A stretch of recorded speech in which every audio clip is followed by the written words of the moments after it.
계속 이어서 우리 고린도후서 11장 12절부터 15절까지 넉 절을 함께 교독하시겠습니다.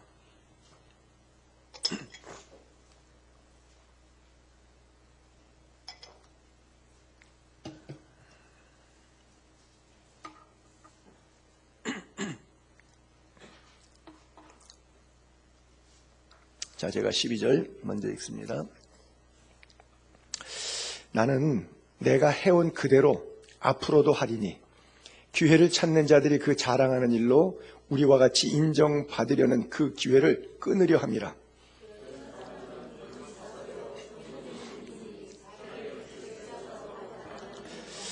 이것은 이상한 일이 아니니라. 당연한 일이라는 거죠. 사탄도 자기를 광명의 천사로 가장하나니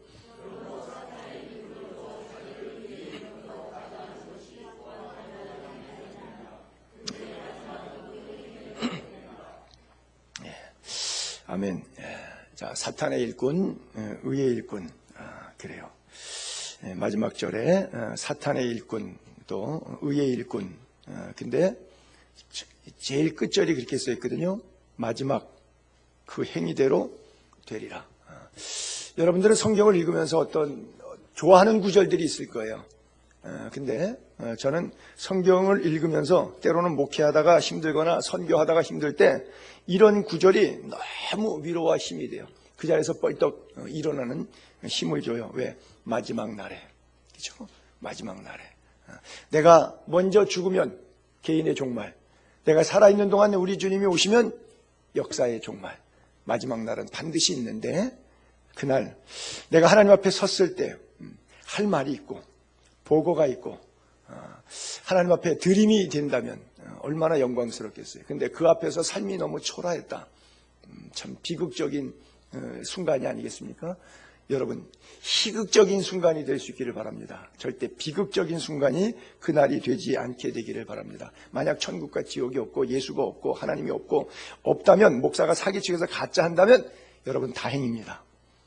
근데 만약 있다면, 만약 진실이라면, 예수께서 길이요 진리요 생명이라면, 하나님이 인간을 창조하셨고 오늘 이 우주를 준행하시는 이가 하나님이시고 우리의 죄를 대속하여서 하나님의 아들 독생자 예수 그리스도를 보내서 그분을 믿음으로 구원받게 하시고 의의 백성 되게 하시고 하나님의 자녀 되게 하셨다면, 하나님이 계시고 하늘의 소망이 있다면 우리가 남은 생애의 시간 어떻게 살아야 될까 정신이 바짝 드는데, 이런 구절을 읽다 보면 사도 바울은 그래서 이런 표현을 많이 썼거든요. 행위대로 갚아주신다는 표현이 바울 서신에 굉장히 많이 나와요. 그러면서 넌지시 우리가 들 때 좀 약간 교만스러운 느낌이 오는데, 내가 그리스도를 본받은 것처럼 너희들도 나를 좀 본받았으면 좋겠다. 이게 쉽지 않잖아요. 여러분, 제가 예수의 교회 성도님들 최소한도 여러분들 믿음 손영삼 목사 수준이라도 됐으면 좋겠습니다. 이러면 여러분들이 들으면서 상당히 불쾌할 거 아니에요?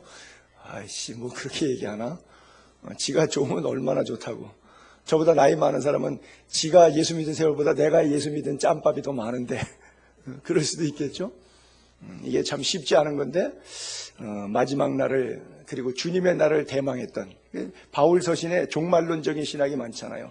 대표적인 것이 주께서 호령과 천사장이와 하나님의 나팔로 치니 하늘로 쫓아 강림하시리니 주 안에서 먼저 죽은 형제 자매들이 일어나고 살아남은 우리도 공중으로 끌어올려 주를 영접하게 할 것이다. 여러 말로 서로 위로하자. 이런 메시지들이 있잖아요. 그래서 이것을 또 잘못 받은 사람들이 성경을 꼭 오역하는 사람들이 있어요. 그렇죠? 똑같이 설교해도 어떤 사람은 거기에 감동과 은혜와 눈물과 힘을 얻는데, 어떤 사람은 그 설교 때문에 반발이 돼서 좀 힘들어하는 그런 사람도 있는 거예요. 그러니까 이 종말론 데살로니가 교회 편지를 보냈는데, 일부는 은혜 받고 정말 마지막 순간까지 내가 생명 다해서 열매를 맺자 이렇게 사는 사람이 있고, 종말론 설교 들으니까 이제 끝날 때 다 됐는데 적당히 살자. 그러다 보니까 일을 안 하고 남의 일 만드는 사람이 있고 게을러지는 사람도 있고 뭐 이런 부작용들이 많이 있었죠. 모쪼록 하나님의 말씀을 어떻게 봤던, 뭐 그것이 축복의 말씀이든 저주의 말씀이든 모두가 하나님의 말씀이니까 그 말씀 속에서 내가 취사 선택하는 거예요. 어떻게 살 거를. 그래서 내가 말씀, 계명, 율례, 법도를 따라 지키면 신명기 28장 약속 그대로 축복이 임하는 것이고 그것을 다 버리면 하나님의 복이 다 떠나가요. 말씀을 떠나면 하나님의 복이 떠나면 그 남은 건 뭐겠어요? 마귀 밥그릇 되는 거죠. 그렇죠? 그래서 여러분들이 둘 중에 하나의 택하는 길이 항상 신앙의 길은 양자택일의 길이에요. 자, 오늘 본문에도 사도 바울이 오전에 이야기했으니까 배경을 깔고 여러 가지 이제 경제적인 시시비비, 헌금 문제, 인격 문제 쭉 나왔는데 12절에 그래서 계속 연결할 때 이렇게 하는 거예요. 나는 내 목회 스타일 그대로 할 거야.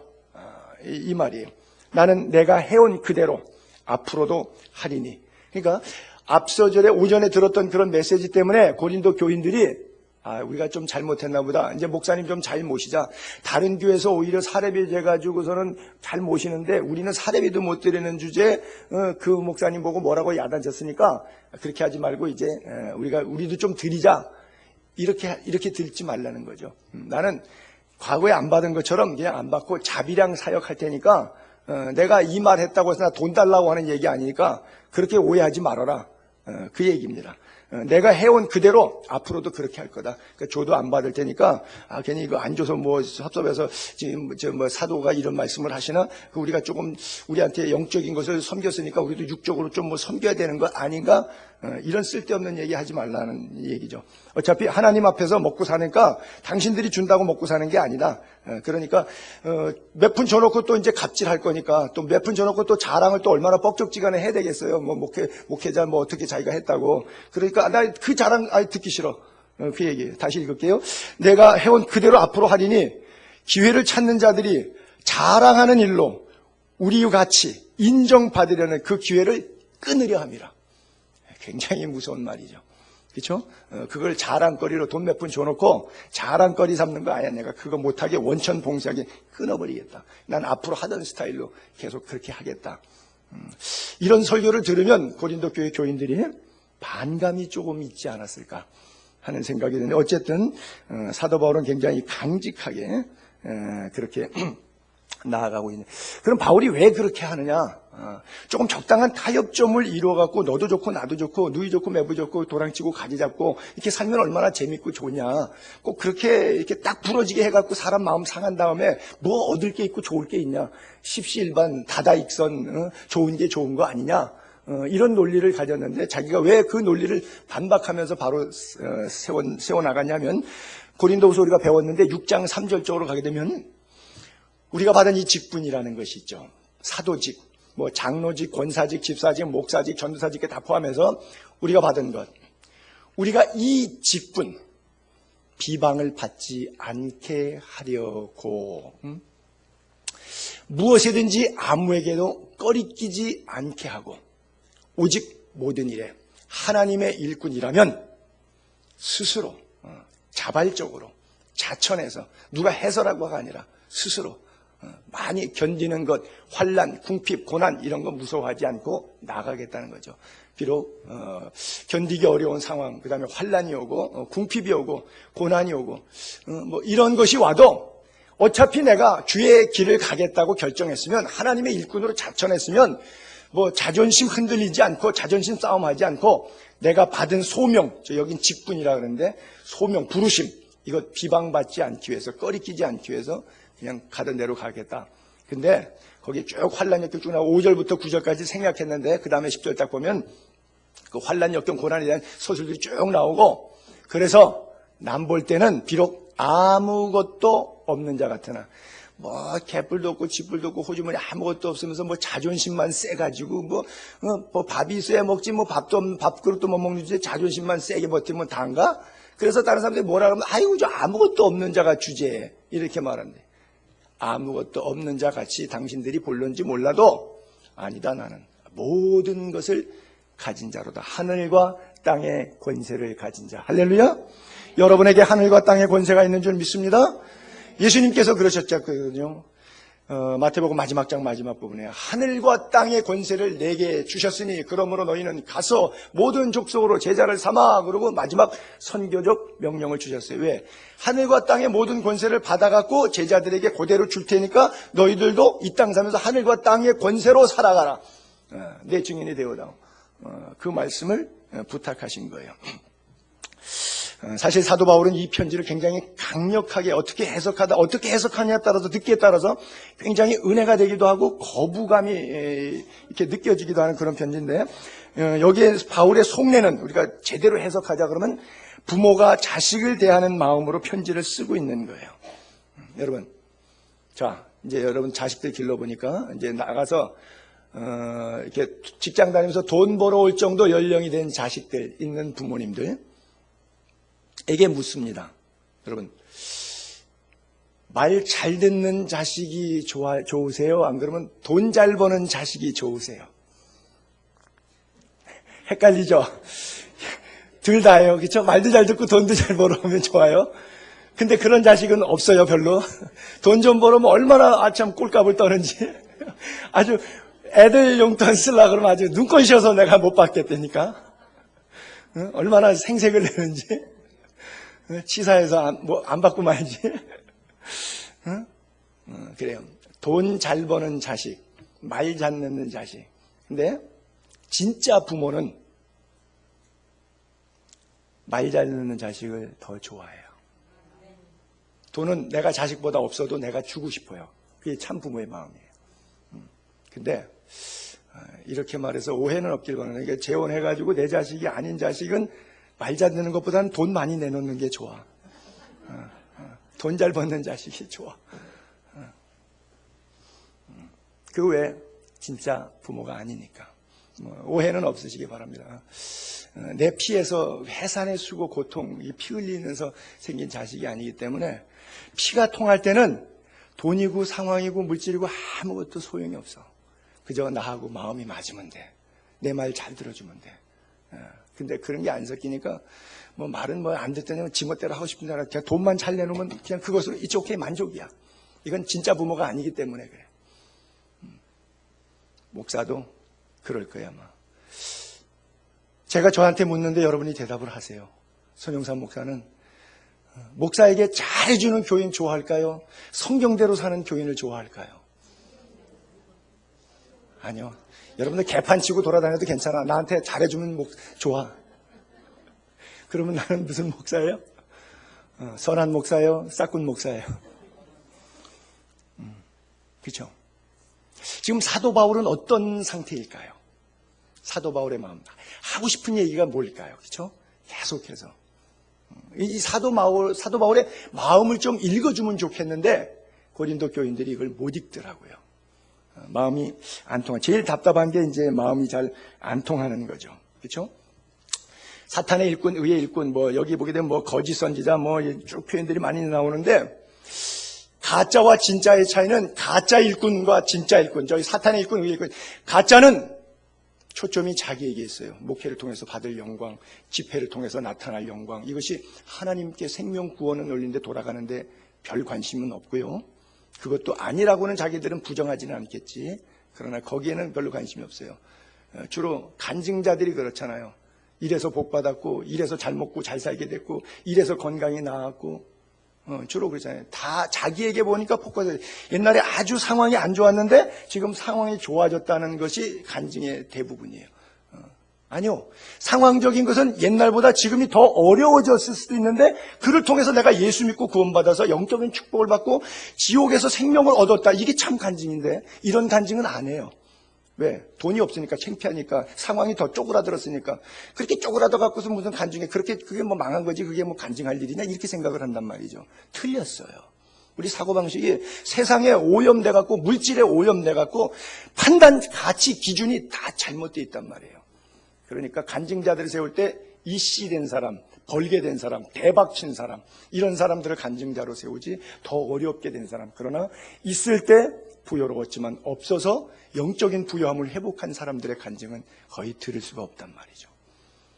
지금 사도 바울이 볼 때, 남들이 볼 때 그 받은 고통, 자비랑 하겠다 그러는데 구멍에 이렇게 호주머니 깃다 보니까 지뿔도 없어. 근데도 자존심 싸움도 큰 소리만 빵빵 쳐. 한심하고 답답하지. 아니 그래 실탄이 있어야 전쟁을 하고 영적 전투하려도 교회도 돈 있어야 하고 선교도 돈 있어야지 믿음만으로 하나? 굉장히 말이 맞는데 이게 사탄의 말이에요. 선교는 믿음으로 해요. 하나님의 나라는 믿음이에요. 여러분들이 보이는 물질 세계 건축도요. 이게 물질의 세계가 아니라 영적인 세계에 의해서 물질이 형성화된 겁니다. 영이 없이 외곽이, 소프트웨어가 없이 하드웨어. 여러분 컴퓨터 두들길 때 책상에 컴퓨터 있어도 거기에 에너지, 즉 전기줄 안 꼽아놓으면 컴퓨터 작동 안 돼요. 전기줄 꼽아놔야지 컴퓨터 작동돼요. 그 다음에 안에다가 넣는 프로그램이 있어야지 불러오기가 돼요. 컴퓨터가 아니에요. 사람이 아니에요. 교회가 아니에요. 그 안에 에너지, 소프트웨어가 필요한 거예요. 그게 뭐예요? 성령이에요. 일은 거기서 일을 하는 거예요. 외형이 일하는 게 아니라, 사람이 일하는 게 아니라, 물질이 일하는 게 아니라 성령이 일하시는 거예요. 근데 안 보이니까 이걸 하찮게 여기는 거예요. 보이는 것 갖고 써보니까 재밌고 뭐 즐겁고 다 되거든요. 그러니까 안 보이는 하나님은 뭐 그때마다 내가 구한다고 다 응답을 주시지 않거든요. 안 돼서 안 된 경우가 더 많거든요. 그러니까 우리는 반복에 의해서 잘못된 학습이 몸에 배어 있어요. 빨리 여기서 깨어나야 돼요. 사탄의 일꾼, 가짜 일꾼은 집중이 자기에게 돼 있고요. 의의 일꾼, 하나님의 일꾼은 하나님의 영광만이 관심이에요. 제가 그러잖아요. 초대교회 성도들 만나면 독사토세요. 하나님께 영광을. 헤어질 때 인사말은 마란아사. 주님 빨리 오세요. 그렇잖아요. 만나면 하나님께 영광 돌리셨어요? 하나님께 영광 돌립시다. 하나님께 영광. 만나면 그냥 독사토세요 인사하고. 헤어지면 다시 못 볼 수 있어요. 로마 군인에 의해서 코바디스 도미네처럼 순교당할 수도 있어요. 다음 주일날 우리가 또 못 만날 수도 있어요. 일주일 사는 동안에 어떤 변고를 세상에서 겪을는지 몰라요. 아닌 게 아니라 초대교회 극심한 가난 속에 굶어서 죽는 수도 있어요. 정치적인 박해가 아니라 워낙 극심한 가난 동안에 힘들어서 죽을 수도 있어요. 그래서 못 만나요. 그래도 호흡 있는 자마다 할렐루야 주님을 찬양해요. 그리고 헤어지면서 마라나타, 우리 천국에서 만납시다. 주님 어서 오세요. 그게 그들의 인사말이고 노래이고 삶이고 신앙의 고백들이었었어요. 그냥 만나고 헤어지고 입만 열면 독사토세요 마라나타. 그래요. 근데 우리는 입만 열면 아내가 남편 얼굴 보고 돈 하죠. 그래 속이 시원하십니까?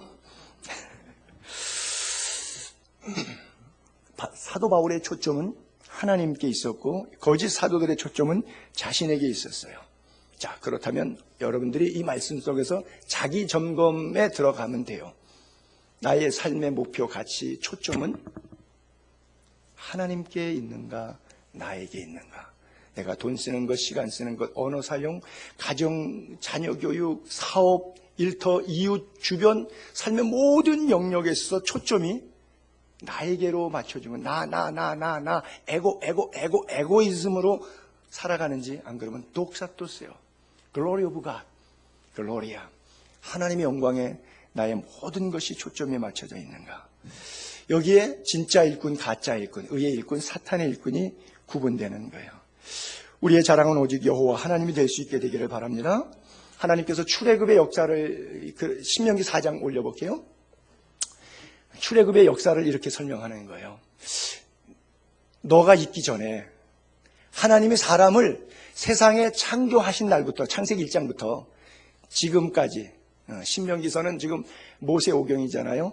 그러니까 아담의 나이를 6,000살로 보게 되면은 저거는 이제 3,500년이니까 2,500년 세월의 간격을 이렇게 대략 보시면 돼요.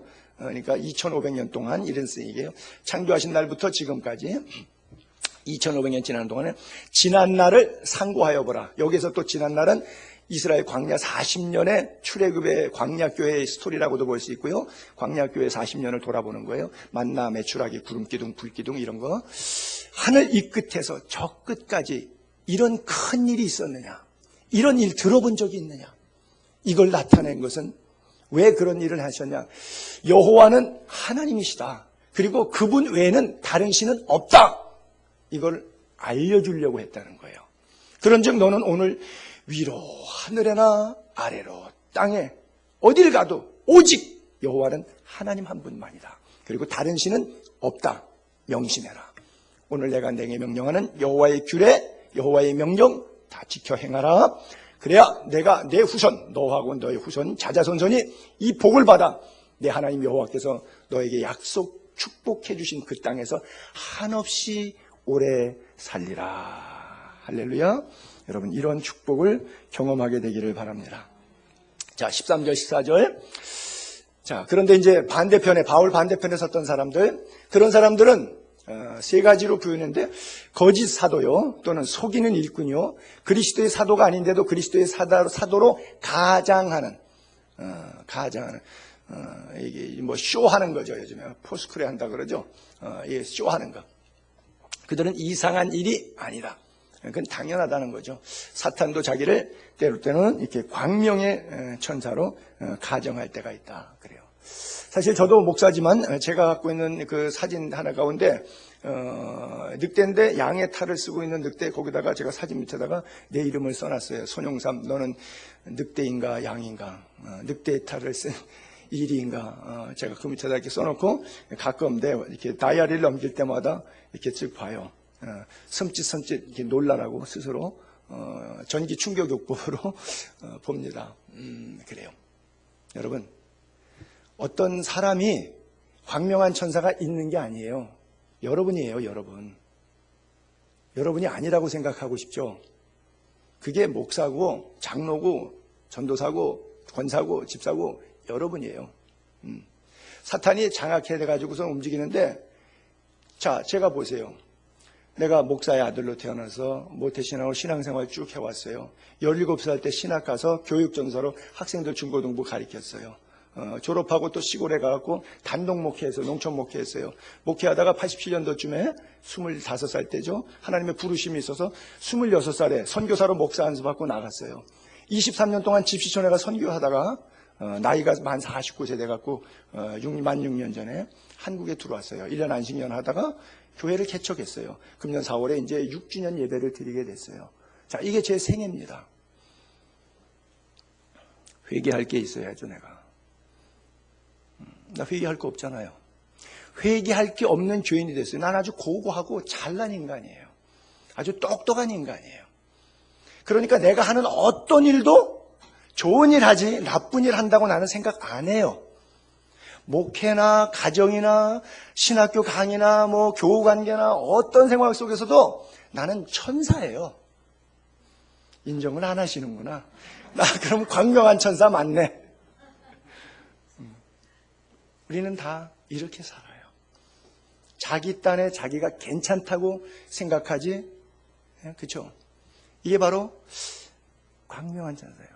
나 교인들에서 울면서 기도하고 성경 날마다 읽고 설교 준비하려고 그러면 나는 15시간 이하로 설교를 준비해 본 적이 없고, 나는 목회 얼마나 성실하게 하는, 나름대로 교인들을 위해서 날마다 기도로 신방하고, 아주 내 의가 이렇게 높아가지고 내가 하는 판단의 모든 목회는 다 옳은 것만 있어. 틀린 게 하나도 없어. 그걸 반발하면 저건 사탄이야. 그렇죠? 나에게 대적했으니까. 이 생각을 떨쳐버리지 못하고 목회를 해.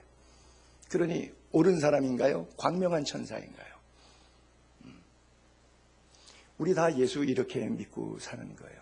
아니라고 부인하고 싶은 거죠. 그래도 그 정도는 아닙니다. No. 사실인 거예요. 그래요. 가룟 유다도 한때는 능력이 꽤 셌습니다. 하나님께서 70인 전도대를 내보냈을 때 그들이 기도하고 예수 이름으로 선포하니까 귀신들이 막 하늘에서 떨어져서 막 산산조각이 나버리고 아주 괴멸돼 버리고 말아요. 자, 누가복음 그 10장의 그 구절 한번 볼게요. 가룟 유다 12제자를 포함해갖고 바디메오 소경이라든지 막달라 마리아라든지 여러 예수님한테 병 고침 받은 사람들이 다 모여갖고 예수님께서 픽업했어요.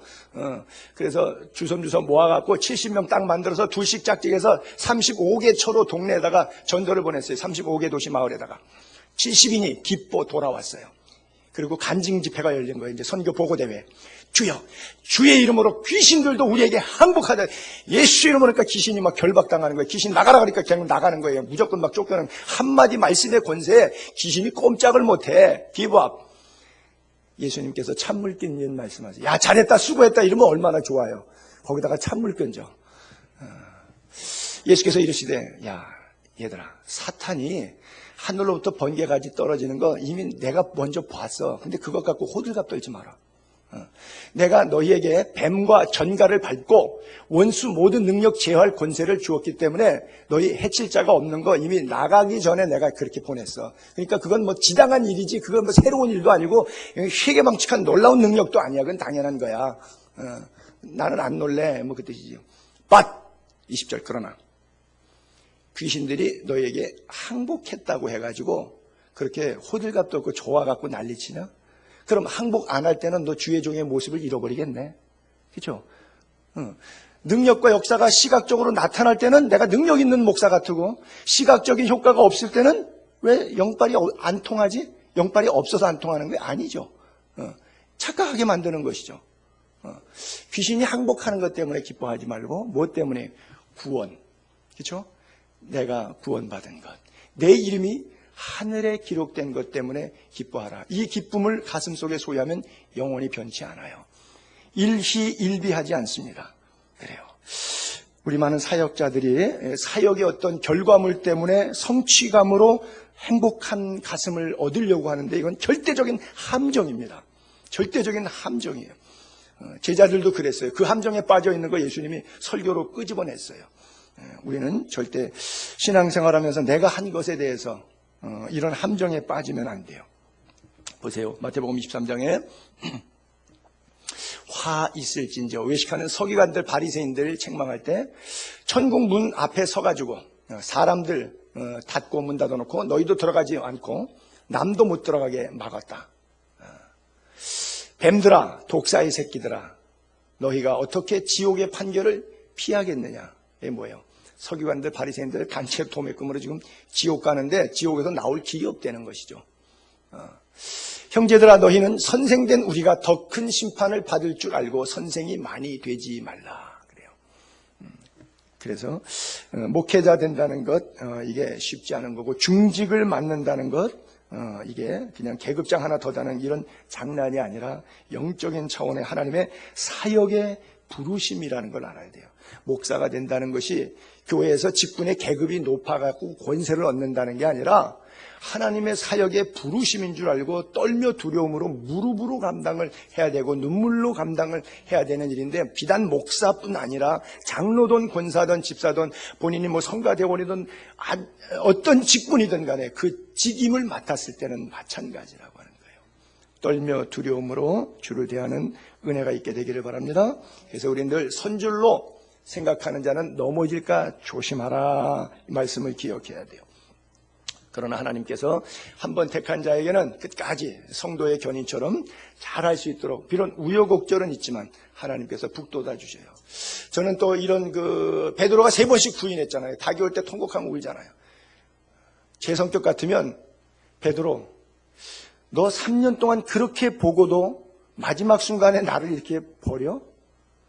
아니, 물고기 기적부터 시작해서 얼마나 많은 기적을 보고 나의 3년 동안 예수의 설교를 들었는데 너가 어떻게, 이야, 너 정말 실망이다.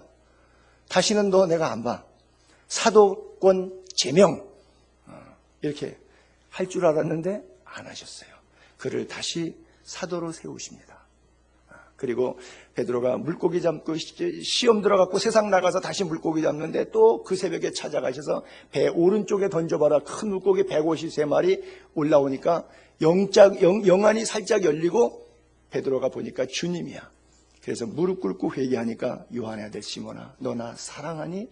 그렇다면 내 양을 먹여라. 다시 처음에 3년 전에 불렀을 때 물고기 잡는 어부가 아니라 사람 낚는 어부가 되리라, 나를 따라오너라 그랬는데 잘 따라오다가 3년 동안 나중에 팽 하고 뒤로 돌아갔거든요. 그 시계바늘을 3년 전으로 다시 돌려줘서 똑같은 상황을 연출해서 하나님께서 불러가시는 거예요. 그래서 다시 회복시켜 주시잖아요. 그 하나님의 사랑 은혜 얼마나 고마워요. 다윗이 골리앗 이기고 왕자까지 하나님께서 주셨잖아요. 기름 부어서. 그랬더니 고작 왕되고 나이 48세, 남들 전쟁 나가 있는데 씨는 낮잠 자고 저녁에 일어나서 보다 보니까 뭔가 좀 음심이 일어나가지고 밧세바를 범하잖아요. 그럼 저 같으면 그거예요. 너는 이제 끝이다. 오늘 오전에도 제가 어떤 탄자니아 선교사님 예를 들어 25년 사역 잘했는데 하루아침에 그냥 무너진 거예요. 너가 골리앗도 이기고 왕까지 되고 하나님의 축복을 그렇게 받았는데도 아니 그따위 짓을 하냐? 너는 이제 끝이야. 왕 폐위. 하나님이 그렇게 안 하시더라고요. 그에게 선지자를 보내요. 나단의 책망을 들어요. 그리고 하나님의 말씀이 그의 마음속에 흐르게 하세요. 닭 소리에 통곡했듯이 나단 선지자의 책망에 통곡하는데 성경에 보니까 얼마나 울었는지 침상이 젖을 정도로 울었다 그랬어요. 침상이. 여러분 그렇게 울면서 회개해 본 적 있어요? 막 벽에 이 눈물이 흘러갖고 막 침상이 이렇게 젖을 정도로. 아마 여러분들은 정말 극악무도한 죄를 졌음에도 불구하고 그런 회개는 아직 한 번도 못 해보셨죠? 응? 그래요. 근데 여인을 범한 이 죄 때문에 왕인데 내가 여자 하나 건든 것 때문에 그게 그렇게 흠이냐? 이럴 수도 있는데 그렇잖아요. 요즘 사업 좀 해서 돈 좀 벌었다고 해서 얼마나 많이 여자 장난도 하고 돌아다니는 사람들 많아요. 그거 뭐 죄예요? 죄도 아니지. 왕인데 그런데도 침상을 적시면서 울면서 회개해요. 멋있죠. 가룟 유다는 회개하지 못하니까 그리고 자살하고 목이 모여서 죽고 떨어지면서 창자가 탈장하면서 아주 비참한 모습으로 아겔다마 밭에 묻혀버리고 말잖아요. 그래요. 하나님은 회개한 사람들을 쓰신다라고 하는 거예요. 여러분 정말 우리가 나아가는 일에 있어서 때때로 왔다 갔다 합니다. 그렇죠? 흔히 말해서 양신 역사 하듯이 사탄의 일꾼 노릇도 하고요. 의의 일꾼 노릇도 하고 이때 우리가 뜻을 정하고 다시는 사탄의 뜻 앞에 앞잡이하지 않고 의의 일꾼 되기 위해서 여러분 몸부림쳐야 돼요. 자, 마지막 15절에 그래서 그러므로 사탄의 일꾼들도 자기를 의의 일꾼으로 가장하는 것이 또한 대단한 일이 아니니라. 그들의 마지막은 그 행위대로 되리라 그랬어요. 그래요. 그 버트란트 러셀이라고 하는 총리의 아들, 셋째 아들이었던 사람인데 총리를 2차례나 지냈던 사람, 아버지 아들이니까 능력도 있죠. 영국에서 아주 공부를 최고의 만이석학인데 뭐 수학자이고 뭐 이런 근데 무신론자예요. 그래서 나는 왜 그리스도인이 아닌가라는 책을 에세이를 쓴 사람입니다. 아주 나와 있는 종교란 무엇인가라고 하는 책에 보면 이런 두꺼운 책인데 거기에 에세이가 있는데 나는 왜 그리스도인이 아닌가라고 하는 에세이를 토막을 썼는데 아주 논증을 너무 잘 썼어요. 너무 잘 썼어. 기독교를 아주 반박을 너무너무 잘했어. 그러니까 지성인들은 보면 맞아. 그래서 기독교 변증가 가운데 마틴 로이드 존스 목사님이라고 하는 분 영국의 최고의 지성입니다. 근데 그분이 BBC 방송에서 이제 불러서 이 버드란트 러셀하고 마틴 로이드 존스 목사님하고 둘이 이제 무신론자와 기독교 변증 신학 박사하고 한번 테이블을 같이 해서 하는 논쟁을 벌이자 이런 테이블을 만들었어요. 러셀이 오케이 그랬어요. 내가 아주 기독교 박사를 낼 거야. 근데 마틴 로이드 존스 목사님이 노했어요. 깜짝 놀랐죠. 저분이 가가지고 전도를 하기 위해서라도 BBC 방송 보는 시청자들에게 전도하기 위해서라도 나갈 것 같은데 노하시더라고요. 그 이유가 뭐냐? 인터뷰의 이유가 뭐냐? 하나님을 안 믿기로 한 사람에게는 논증이 의미가 없다는 거죠. 그래서 하나님은 논쟁의 대상이 아니라 경배의 대상일 뿐이다. 근데 이게 예수 믿는 사람들이니까 이 말이 이해가 되고 믿어지는데 예수 안 믿는 사람들은 뭐라 그래요? 공격하죠. 비겁하다고. 그렇죠? 말빨 딸리니까 물러난다고. 여러분, 우리가 갖고 있는 믿음의 세계 말빨로 이길 수 있는 건 사실은 없습니다. 홍해바다 건너는 거요. 만나와 메추라기 40년 동안 먹는 거요. 여리고성 무너지는 거요. 죽은 사람, 안진뱅이, 귀신 들린 사람 고치고 살리고 회복시키는 거요. 현실적으로 안 되는 이야기예요. 그것을 공리로, 과학으로, 철학으로 설명을 해낸다. 논쟁을 해본다. 아닙니다. 논쟁의 대상이 아니에요. 하나님은 믿음의 대상이에요. 여러분들의 가슴에도 상황과 환경의 모든 것이 다 다를 수는 있겠지만 하나님에 대한 신실한 믿음이 끝까지 있게 되기를 바랍니다. 그래요. 여러분, 우리 교회도 이제 부교육자들도 계시고 그런데 사실 우리가 신학교만 졸업하면 소정의 과정만 마치면 졸업장 받으면 다 목회자가 되는 게 아니에요. 우리 다음 주에 우리 목요일 날 2월 16일 날 저는 이제 13일 날 저 그리스로 가는데 작년에도 내가 그리스 있는 동안에 이열 전사님이 졸업식을 했더라고요. 근데 이번에도 내가 그리스 있는 동안에 졸업식을 하더라고요. 2월 16일 날 우리 김영빈 전사도 MDB 3년 과정 이번에 마치고 다 졸업합니다. 그 소정 과정 마치면 전도사 라이센스 주고 라이센스 받고 교회에서 심호한 지 5년 차 되게 되면 목사 라이센스 줘요. 그러면 목사 되고 전도사 됩니까? 여러분 제가 몇 차례 말씀드렸지만 무당은 두 가지가 있죠. 습득 무당이 있고 강신 무당이 있어요. 그렇죠? 강신 무당은 신에 접했기 때문에 돼지 머리 얹고 돼지 얹고 작두를 타도 발이 안 벼요. 그렇죠? 종이 같은 거 이렇게 싹 해도 작두에서 그냥 비어지는 그런 날선 작두를 60kg, 70kg 그 무당 아줌마가 돼지 한 마리 아기 돼지 머리다가 이고 그 안에서 널뛰고 춤추는데 발이 안 비잖아요. 어떻게 그런 일이 있어요? 악신이 역사하니까.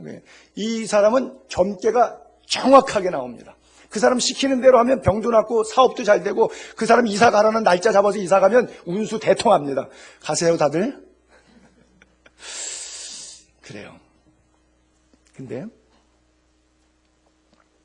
강신 무당은 진짜 악령이지만 진짜 무당이고 토종 이지함이 쓴 토종 비결책 가지고서 공부해갖고 통계 가지고 하는 사람은 그건 습득 무당이라 그래요. 돈 벌려고 가정집에다가 빨간 색깔, 하얀 색깔 깃발 이렇게 대나무 꽂에다가 꽂아놓고서는 복채에 흔들어 갖고서는 돈 먹으려 직업적으로 하는 그걸 습득 무당이라 그래요. 그래서 목사도 두 가지가 있어요. 습득 목사가 있고 강신, 이거는 우리는 강신이라 그러지 말고 성령이라 그럽시다. 성령 받은 목사가 있어요. 자기가 하고 싶어서 가는 길과 하나님이 불러서 세워서 가는 길이 있어요. 여러분 저는 늦가기 신학생들이 모이는 그 군소신학교 가서 강의를 하잖아요. 학생들이 어저께도 가서 강의가 가는데 우리 클래스가 72명이에요.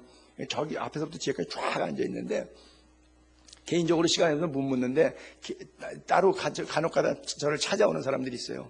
제가 꼭 구원 점검하듯이 물어요. 하나님의 부르심에 대해서. 하나님이 불러서 가는 거를 가야지 자기도 소명이 돼서 어려워도 고난도 은혜로 기쁘게 갈 수 있는 거고 자기가 이게 좋은 일인 줄 하나님이 부르심이 없는데 자기가 좋은 거라고 이게 직업 가운데 밥 먹고 살만한 괜찮은 직업이라고 생각해서 가면 교인들이 비상식적으로 나올 때 못 견뎌요. 힘들어요. 당연히 교회는 사탄이 가만히 두지 않죠. 공격하죠. 여러분 상식적으로 사탄이 교회를 가만두겠어요? 사탄이 자기 자식들 막 괴롭히겠어요? 안 그러면 자기 자식 아닌 하나님의 자식들 괴롭히겠어요? 여기 자식들 괴롭히죠. 여기 자식들 괴롭힐 때에 일반인을 더 괴롭히겠어요? 중직자를 더 괴롭히겠어요? 중직자 속 뒤집어 놓죠. 또 가장 최고의 목표 지점은 어디예요? 수뇌부죠. 헤드쿼터, 담임 목사죠. 담임 목사 속 뒤집어 놓죠. 그렇죠? 그게 뭐예요? 사탄이 끊임없이 장난합니다. 그리스도의 몸 교회만 세워졌다 그러면 끊임없이 장난질하는데 그거 다 알아요. 개의 수를 내가 다 읽었어. 사탄의 수가 어떻게 장기 둘지 내가 길을 다 알아. 그러니까 신경 안 쓰고 가면 돼. 여러분들이 그런 은혜가 있게 되기를 바랍니다. 이게 의의 일꾼, 하나님의 부름 받았기 때문에 가는 거예요. 왜? 내가 똑똑해서 신학 공부해서 교리적으로 목회학 배워갖고 아는 게 아니라 습득 목사가 아니라 성령의 부르심에 순종한 자이기 때문에 성령께서 운행하셔야 돼요. 교회를 목사가 목회하거나 장로가 내가 돈으로 이 건물 샀어 그래서 내가 목회하고선 터줏대가 그런 교회들도 많이 있거든요. 가정집 같은 그런 교회들. 이게 사사기에서 나오는 미가집 제사장의 역할인데 그런 교회들은 성령이 운행할 수가 없어요. 왜? 목사가 목회하고 장로가 목회하니까 터줏대감이 목회하니까 창립 멤버가 목회하니까 그건 사람이 목회하는 거예요. 그러나 하나님이 신이 수면에 운행하시니라. 창세기 1장 2절의 말씀이 혼돈하고 흑암이 기풍에 있고 공허한 그런 천지창조의 세계에서 하나님이 신이 수면에 우동하니 말씀이 통하는 거예요. 가라사대 있으라 하시니 그대로 되니라 보시기에 좋았더라. 그렇게 되는 거예요. 여러분들 가슴도 여러분들의 가정도 여러분들이 섬기는 교회도 그렇게 밭가리가 되는 은혜가 있게 되기를 바랍니다. 정말 돌팔이 의사 잘못 만나도 오판하고 오진해갖고 사람이 죽는 경우도 있거든요. 근데 우리는 영혼의 의사잖아요. 영혼의 의사. 더 중요하다고 볼 수가 있죠. 신기한 것이 이 사탄의 일꾼은 교회 안에서 저절로 나오게 되어 있어요. 의의 일꾼도 나오는데 의의 일꾼은 막 기르고 제자 훈련시키고 그래도 참 잘 안 나와. 근데 가만 둬도 이 가라지들은 더 잘 나게. 여러분 곡식이 더 잘 자라요? 가라지가 더 잘 자라요. 그럼 뭐 그래요. 뻔한 거예요. 그러나 알곡과 쭉정이는 분명히 갈라지는 날이 있음을 믿게 되기를 바랍니다. 그래서 여러분 선한 일에 열매를 많이 맺게 되기를 바랍니다. 주님께서 우리 신앙생활, 교회생활, 결과물, 열매들로 마지막 날 분명히 심판할 때가 있어요. 자, 마지막 날 심판대 앞에 섰을 때의 모습을 예수님께서 비유로 설교하셨던 한 토막도 볼게요. 너희 중 누구에게 밭을 갈거나 양을 치거나 하는 종이 있어. 그래서 그 종이 일하고 돌아와요. 밭에서 돌아오면 야 수고했다 와서 앉아서 밥 먹어라 이렇게 말하는 주인은 없다는 거예요. 옛날 노예 시대 때는 그랬다는 거죠. 그러고서 쎄 빠지게 양치고 밭에서 고생하고 돌아온 종한테 뭐라 그러냐면 주인이 야 나 먹을 거 준비하고 띄워놓고 내가 손발 씻을 그릇 갖다 준비해놓고 내가 먹고 마시는 동안에는 너는 왔다 갔다 심부름 시키는 거 물그릇 갖고 와라 숟가락 갖고 와라 의자 갖고 와라 수종 들어 알았어? 그리고 내가 다 먹고 배불러서 이제 쉬러 가면 그때는 네가 먹든지 말든지 알아서 해. 보통 노예 시대 때 다 이렇게 살았다는 거예요. 그래서 9절에 주인이 명령한 대로 다 충성했다고 해서 종에게 주인이 가가지고 아이고 감사합니다 종님 이런 주인은 없다는 거예요.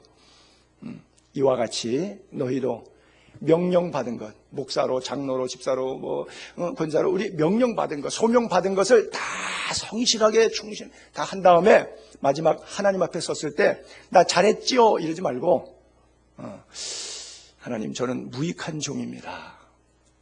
혹시 한 것이 있다면 하나님의 은혜였습니다. 하나님의 축복을 되돌린 겁니다. 이렇게 겸손하게 하여야 할 일을 마땅히 하여야 할 일을 한 것뿐입니다. 이게 진짜 멋쟁이에요. 그래서 사탄의 일꾼과 의의 일꾼은 이게 차이가 이렇게 나는 거예요. 그래서 우리가 종이라니 요즘에는 목사들이 종이 아니잖아요. 옛날에는 목사들 스스로 자기를 하나님의 종 그러니까 이제 교인들도 대표 기도할 때 우리 종이라고 말하긴 뭐하니까 자기도 종 목사가 자기를 종이라 그러는 건 괜찮은데 교인들이 또 목사님 보고 종 그러기 좀 뭐하니까 님자를 붙였다고 하나님 하나님의 종님을 도와주셔서 이러고서 기도해 줬거든요. 여러분 종놈이라는 단어는 마저도 종님이라고 하는 단어는 안 맞는 단어예요. 문법적으로 억지로 높여주려고 막 그러는 거예요. 종은 종이에요. 종은 노예예요. 결정권이 없어요. 하나님 시키는 대로만 하는 거예요. 자, 여러분 어떤 일꾼입니까? 의의 일꾼입니까? 안 그러면 사탄의 일꾼입니까? 그러면 질문하면 여러분들이 일 거예요. 아, 목사님 저는요. 글쎄 아직까지는 의의 일꾼 수준에는 못 올라갔어도 그래도 저는 사탄의 일꾼은 아닌 것 같은데요. 라고 말씀하시는 분인데 제가 정확히 집어드릴게요. 사탄의 일꾼 맞습니다. 맞아요. 맞고요. 의의 일꾼 아니면 중간지대는 없습니다. 이게 우리의 아픔이고 불행이에요. 그렇죠? 선임은 선이고 악임은 악이에요. 진리면 진리고 거짓이면 거짓이에요. 반쪽짜리라고 하는 것은 생존할 수가 없어요. 그런 건 지구상에 있질 않아요. 왜냐하면 하나님이 그렇게 안 만드셨기 때문에. 영의 역사는 악령과 성령이지 중령 이런 건 없어요. 중령은 군대만 가야 있어요. 그렇기 때문에 우리는 바울이 저기서 딱 두 개로 집었는데 이 본문을 통해서 점검하면서 우리가 정말 그리스도의 일꾼인가. 다음 주 설교할 거지만 이 부분을 읽고 기도할게요. 자, 그리스도의 일꾼 그 11장 여러분들의 성경책에 찾으셨나? 성경책 자막 띄운 거 성경책 안 찾는. 자, 여러분 성경책 그 고린도후서 지금 11장을 읽고 있는데 23절부터 제가 30절까지 읽을 테니까 여러분 성경 찾아보세요. 그리스도의 일꾼이 당하는 모습들. 여러분 이런 것을 각오할 때 그리스도의 일꾼이 될 수 있다는 거예요. 고린도후서 11장 우리가 오늘 설교했던 11장 내에서 뒷부분